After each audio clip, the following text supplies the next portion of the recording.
নমস্কার, আমি জলি। আবারও আপনাদের কাছে এলাম আমি। যে ভূত চতুর্দশীর দিনে আমাদের ম্যাক্সিমাম বাঙালিদের ঘরে 14 শাক খাওয়া হয় আর 14 প্রদীপ জ্বালা হয় কালী পুজোর আগের দিনে। তো আমি এখানে 14 শাক করছি। দেখুন বন্ধুরা, 14 শাক বাজার থেকে আমি 200 গ্রাম কিনে নিয়ে এসেছি। নিয়ে এসে কেটে ধুয়ে ভালো করে রেখে দিয়েছি। এখানে আমি একটা শুকনো লঙ্কাকে আধখানা করে নিয়েছি, আর 5 ফোড়ন দিয়েছি, আর শাকগুলোকে দিয়ে দিলাম। এই 14 শাকটা খাওয়া আমাদের ম্যাক্সিমাম বাঙালি বাড়িতে হয়।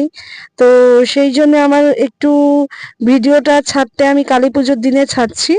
তো কিছু মনে করবেন না, কি করব, একটু দেরি হয়ে গেছে, আর ফোনে নেট ছিল না, নেটের খুব প্রবলেম হচ্ছিল। সেই জন্য আমি পরেই ছাড়ছি ভিডিওটা। তো আপনাদের কাছে পরেই পৌঁছাবে ভিডিওটা। দেখুন এখানে আমি নুন দিয়ে দিলাম, হলুদ দিয়ে দিলাম, আর দিয়ে ভালো করে আমি নাড়াচাড়া করে এই শাকটা ম্যাক্সিমাম আপনাকে 15 থেকে 20 মিনিটই রান্না করতে হবে আস্তে গ্যাসে।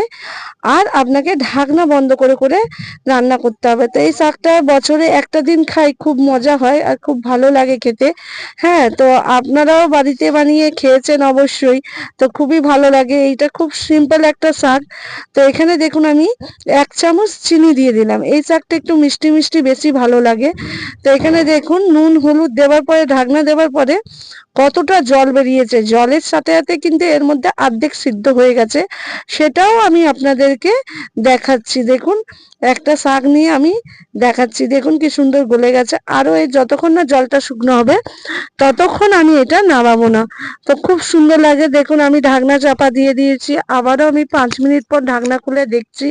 তো আপনারা কেমন আছেন বলবেন বন্ধুরা, আর আপনাদের পুজো কেমন কাটাচ্ছেন, কালী পুজোটা কেমন কাটাবেন, সবাই ভালোভাবে কাটাবেন, সুন্দরভাবে কাটাবেন। আমি আজকে প্রদীপও জ্বালাবো, তো প্রদীপও বানাবো, প্রদীপের ভিডিওটাও আমি ছাড়বো আপনাদের কাছে। যদি এই শাকের রেসিপিটা ভালো লাগে আপনারা লাইক করবেন, শেয়ার করবেন, আর সাবস্ক্রাইবার করবেন। ফেসবুক থেকে দেখলে আমাকে আপনারা কমেন্টে জানাবেন, আর ইউটিউব দিয়ে দেখলে আমাকে রান্না করে খেয়ে আমাকে কমেন্টে জানাবেন। আপনারা সবাই ভালো থাকবেন, সুস্থ থাকবেন। শুভরাত্রি, হ্যাপি দীপাবলি বন্ধুরা।